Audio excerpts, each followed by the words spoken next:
Señoras y señores, bienvenidos al canal del podcast de la Fundación Rafael del Pino. Soy André Betancourt, catedrático de Derecho Administrativo y director del programa de Instituciones del Estado Democrático de Derecho de la Fundación. El objetivo de esta iniciativa es contribuir a la mejora de la calidad de nuestras instituciones como condición o requisito para la mejora de nuestro Estado Democrático de Derecho. Malas instituciones, mala democracia y peores libertades. Hoy vamos a dialogar con Juan Álvarez Sala, notario de Madrid, ilustre notario de Madrid, cualificado jus privatista, es además de una persona inmensamente culta. Juan, de verdad que hablar contigo es un placer inmenso. Hoy vamos a hablar de una cosa un poco más técnica, pero yo creo que es conveniente que nuestros oyentes tomen conciencia de la importancia. Hoy vamos a hablar de la función notarial en el ámbito, en el contexto de esta sociedad digital, ¿no? Te agradecemos mucho que participes. Tu ponencia es una ponencia muy interesante que planteas pues, los grandes retos que afectan a la función notarial en estos momentos. Bien, Juan, vamos a comenzar, siempre comenzamos por lo evidente, ¿no? Vamos a hablar de la función notarial, ¿no? ¿Qué es? ¿Qué función? ¿Qué finalidad? ¿No? Yo creo que comencemos por ahí. Tú como notario, además, un notario muy experto, en fin, como notario llevas muchos años. Muchos años, sí. ¿no? Por lo tanto, has visto, no solamente has estudiado mucho, sino que además... Y he visto cambiar el entorno. Exacto. Y también cambiar un poco la función, que también se ha ido transformando a medida que se ha ido... Ahora hasta casas, ¿no? La gente. Efectivamente. ¿Qué te voy a decir a ti cuando ganaste la oposición? Sí, desde luego. El casamiento también ahora. Efectivamente. Comencemos por lo evidente, la función notarial. Bueno, pues ¿Qué hace el notario? ¿Qué es el notario? El notario cumple un servicio público en utilidad, en beneficio de de los ciudadanos que precisan dar solemnidad, dar en cierto modo publicidad a ciertos actos privados y también otras veces los ciudadanos acuden al notario también para obtener asesoramiento de cómo hacer o cómo plantear el acto, los negocios o los contratos que tratan de hacer. Es decir, que a la notaría el ciudadano va primero para obtener información y después, pues, si se decide a formalizar un acto, un contrato, un acto privado, un testamento, pues de algún modo sabe que cuando acude al notario es para que en algún momento, bien sea con carácter inmediato en el caso de los contratos entre vivos, o bien sea aplazado en el tiempo, en su caso, tras la muerte del testador, cuando se acude a la notaría para formalizar un testamento, pero que ese documento al final va a ser un documento públicamente irrefutable, un documento que sea jurídicamente válido y eficaz y que en principio goce de fe pública, de que todo el mundo admita como cierto y como válido ese documento. Es decir, que el notario es un poco un elemento de enganche entre lo privado y lo público. Uno acude al notario para hacer público lo privado, ¿no? Y esto es un elemento... Hacer público lo privado. Lo privado. Pues, es decir, eso... Por ejemplo, sí. Yo quiero comprar una casa. Pero claro, no quiero solo comprar una casa para que el vendedor, que es el actual propietario, sepa que me la ha vendido y que el comprador y por tanto el propietario frente a ese vendedor soy yo. No, es que quiero que esa venta valga frente a la sociedad entera. Y frente al Estado también. Frente al Estado, frente a todos los particulares, que si hay, pues no sé, un después un acreedor que embargase a ese vendedor, pues que no me pueda ya embargar a mí la casa, porque ya se ha fijado el momento público en que eso ha dejado de pertenecer a uno para pasar a pertenecer a otro. Curiosamente, yo creo que hay dos cosas aquí, en eso que estás diciendo. Primero, la seguridad jurídica, pero hay una cuestión. ¿Cuántas operaciones, cuántas transacciones, cuántos negocios jurídicos intervienen los notarios, yo qué sé, diariamente, ¿no? ¿Cuántos habéis calculado seguro? ¿O Bueno, mensualmente, anualmente? ¿Cuál sería el dato? Porque ese sí que es un dato que la gente no lo sabe, ¿no?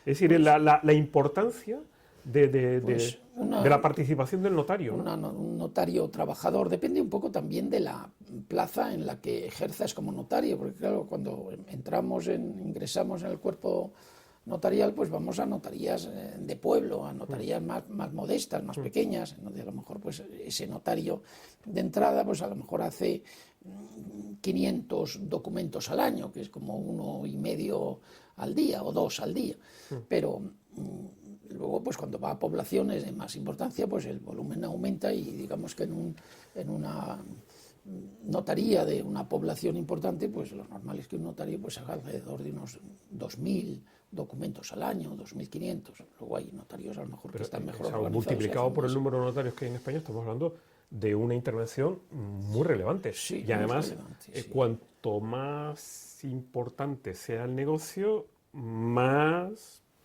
participación, la concurrencia, la intensidad de esa participación del notario, ¿no? Desde luego, casi toda la contratación se apoya en la intervención del notario, casi toda la contratación. Y también me atrevería a decir que casi todos los negocios jurídicos en general, también los de la persona, o sea, se apoyan en el notario los negocios muy íntimos de la persona, por ejemplo, reconocer una relación paterno-filial, pues se hace en el documento notarial. Un testamento, pues es un acto personalísimo, se hace en el documento notarial. Actos de familia, hoy en día, pues casarse, decías tú antes, pues el matrimonio, pues también lo puede celebrar también el juez y también otras autoridades, pero también los notarios sí, se prefiere ir al notario. Los documentos patrimoniales familiares, por ejemplo, si uno se quiere casar en separación de bienes o se quiere casar en comunidad de bienes, que es importante. Los divorcios también los hacemos los notarios. Y en eso, hablando de cosas simpáticas, ¿hay algún negocio así simpático en el que hayas participado en estos años y que te siga produciendo cierta pues sonrisa, ¿no? Porque me imagino que habrás intervenido en muchos, pero algunos que sean así simpáticos, anecdóticos, sin entrar en mayores detalles, pero... Pues anécdotas, pues ahí está lleno de anécdotas nuestro ejercicio profesional, el quehacer cotidiano en una notaría, pues plantea muchísimas situaciones, vicisitudes en las que muchas veces pues tenemos que improvisar y a veces pues sí que son susceptibles de... No te atrevas a contar ninguna. No, porque es que además tenemos un gran... Antes decía que los notarios hacemos público lo privado, pero al mismo tiempo que somos, por así decir, un factor de transparencia, también somos reservados, ¿no? Somos un guardián de la privacidad, claro. ¿No? Porque eso es importante, pero yo creo que todo esto lo contaba para contextualizar la importancia de la función notarial, ¿no? en las transacciones, los negocios jurídicos, porque aportáis un elemento que es la seguridad, ¿no? La seguridad como fundamento, en definitiva, de la libertad, ¿no? Sí. ¿No? La libertad como elemento esencial de constitución de la sociedad, sí. Y que tiene que estar respaldado por seguridad, sobre todo cuando se trata de ejercicio de la libertad que tiene efectos respecto de terceros, ¿no? Es una seguridad que nosotros llamamos seguridad jurídica preventiva, es decir, lo que trata el ciudadano cuando acude a la notaría es evitar un pleito. O sea, se ponen de acuerdo en ir al notario para resolver sus conflictos o formalizar sus contratos de manera que ya después, salvo en fin, circunstancias a veces inevitables, pues que no haya que ir a un pleito. Decía, se suele decir en en el ámbito notarial que una notaría abierta es un juzgado cerrado. Esta función nuestra de evitar la litigiosidad, que es muy difícil de medir en términos cuantitativos, porque tú sí puedes decir cuántos juicios se han celebrado este año en el Tribunal Supremo. Pero no los que se han evitado, claro. Pero los que se han evitado, exacto, no. Eso es imposible de medir, exacto. pero es clave. Es clave, clave. Absolutamente clave. Además, a mí una cosa que me resulta muy interesante es que vosotros estáis muy directamente conectados con lo que es la libertad, ¿no?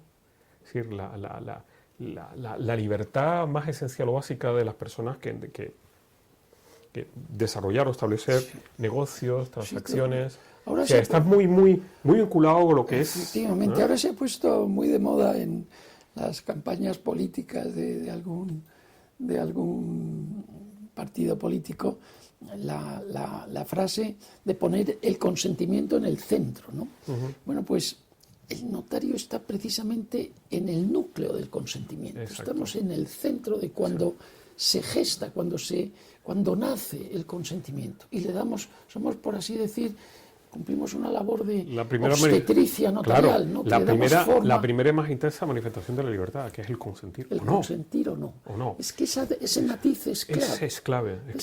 Y cuéntame, en esta sociedad digital, que es el motivo de tu ponencia, ¿cuáles son los problemas? Los problemas que... Porque claro, vosotros, la función notarial, consentimiento, libertad, en fin, elemento fundamental de articulación de lo que es la convivencia, el mercado, ciertamente.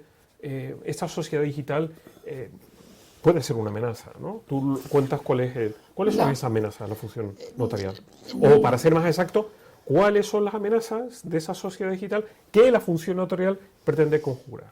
Claro, en una sociedad digital, pues la contratación en línea pues está muy amenazada por lo que pueden ser los peligros cibernéticos, de estafas, de fraudes, de suplantación de personalidad, incluso ahora con la inteligencia artificial todavía más. Entonces, pero por otra parte, sobre todo después de la pandemia COVID, pues el COVID ha sido un mecanismo propulsor de toda la contratación online y de toda la vida jurídica y no jurídica, toda la actividad telemática extraordinaria, laboral, del trabajo, el teletrabajo, todo.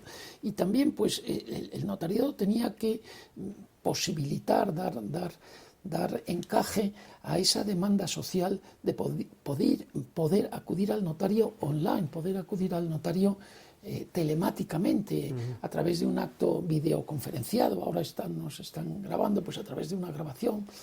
Entonces el notariado ha hecho ese esfuerzo, pero al mismo tiempo siendo muy consciente de que esa actividad online está mucho más expuesta al riesgo, a los peligros, a las estafas, y entonces pues tiene que desarrollarse, pero al mismo tiempo que se desarrolla un sistema de seguridad cibernética muy estricto para garantizar un montón de aspectos.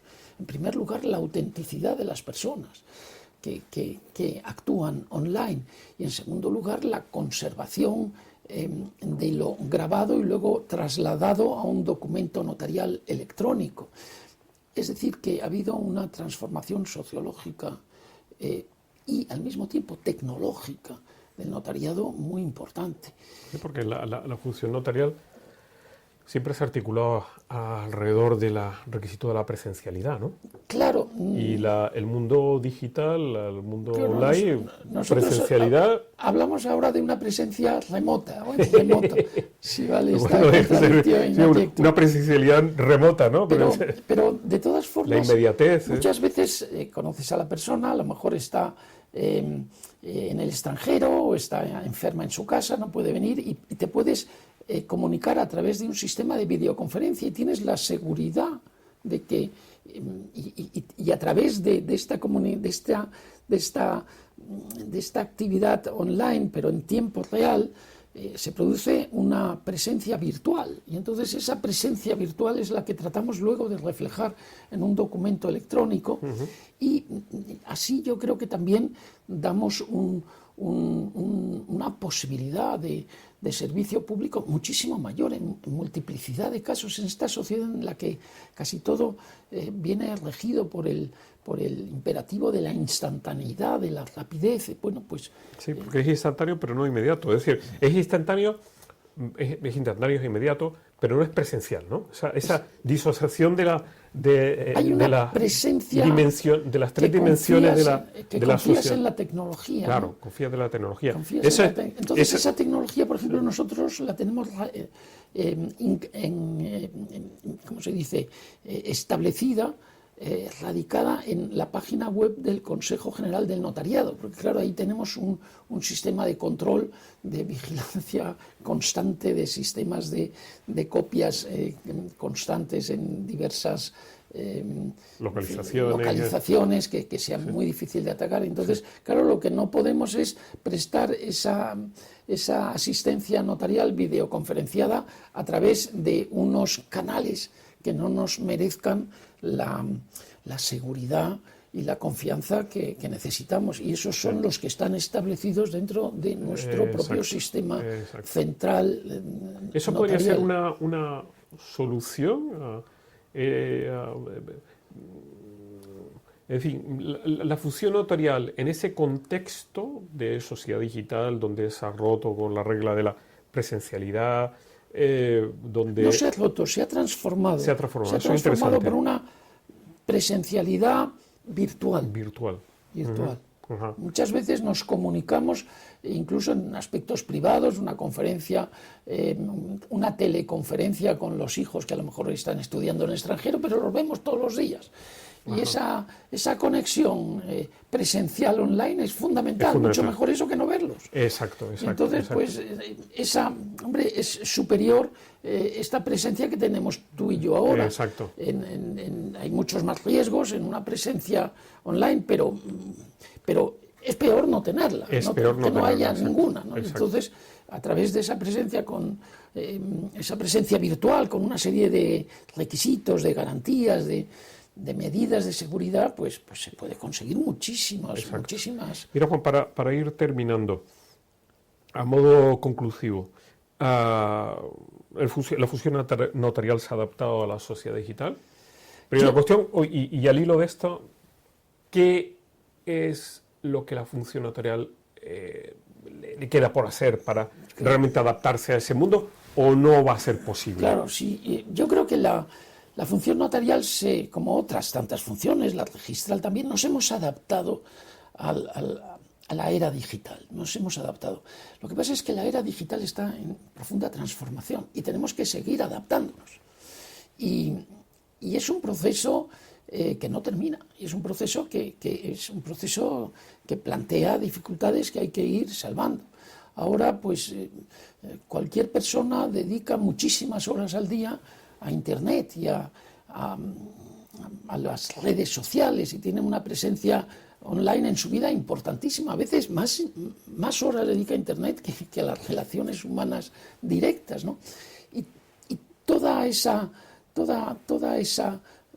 proyección vital de la persona va dejando un rastro enorme en redes sociales, en Internet, en proveedores de servicios de telefonía, telemáticos, en emails. Luego también hay bienes patrimoniales que están ya depositados en la red, como son, pues, a veces, pues, no sé, cuentas corrientes online, o que pueden ser también los puntos de Iberia para poder...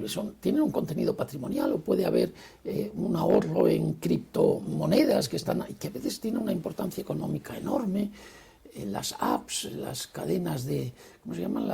Los blockchains, las cadenas de bloques. Todo esto, pues, reclama también, cuando una persona fallece, pues tiene que ir a sus herederos, ¿no? Tiene que ir a sus herederos lo que es de contenido patrimonial. En cambio, lo que son sus datos personales, pues plantean un problema distinto, y es si entran, vamos, los datos personales pues, son derechos de la personalidad, y cuando fallece la persona se extinguen con la persona. Entonces lo que se plantea es cómo se gestiona. En el futuro no va a ser posible escribir ese libro sobre el amor imposible que se tuvo, porque como se ha comunicado vía correo electrónico, todo eso ha desaparecido. Claro. ¿No? Esa vertiente humana, claro, ¿no?, encantadora de los personajes famosos de claro, el amor imposible ya no será. Claro, tampoco. Claro. Pero plantea un problema de gestión post-mortem, sí, de esa, toda la vertiente patrimonial. La vertiente patrimonial está un problema claro, sí, sucesorio. Los bienes digitales patrimoniales, sí, plantean un problema sucesorio. Y los bienes digitales no patrimoniales, que son los datos personales, plantean un problema de, bueno, ¿y qué pasa con estos datos? Exacto. Que lo mejor es que el difunto haya dicho algo en vida de qué hacer con sus datos. A lo mejor dice, pues oye, bórrame. A mí me vino hace poco un amigo que había hecho testamento y me dijo, oye, quiero completar el testamento porque quiero establecer algo para decir que en ningún caso el teléfono móvil que tengo llegue a manos de mi cónyuge o tal, porque entonces quiero nombrar una albacea del teléfono móvil que encargándole. Al final les termino contando una anécdota muy interesante y muy moderna. Bueno, vamos a ir terminando. Plantea un problema de secreto de las comunicaciones. Sí. ¿No? Muy interesante. Bueno, pues de verdad, muchas gracias, Juan. Es un tema interesantísimo. Tienes prometido que nos vas a ilustrar sobre el carácter patrimonial de los datos y todo esto. Un tema muy, muy interesante. Bueno, gracias a todos ustedes por su atención. Les invitamos a que continúen atendiendo este canal de podcast de la Fundación Rafael del Pino. Muchísimas gracias. Muchas gracias.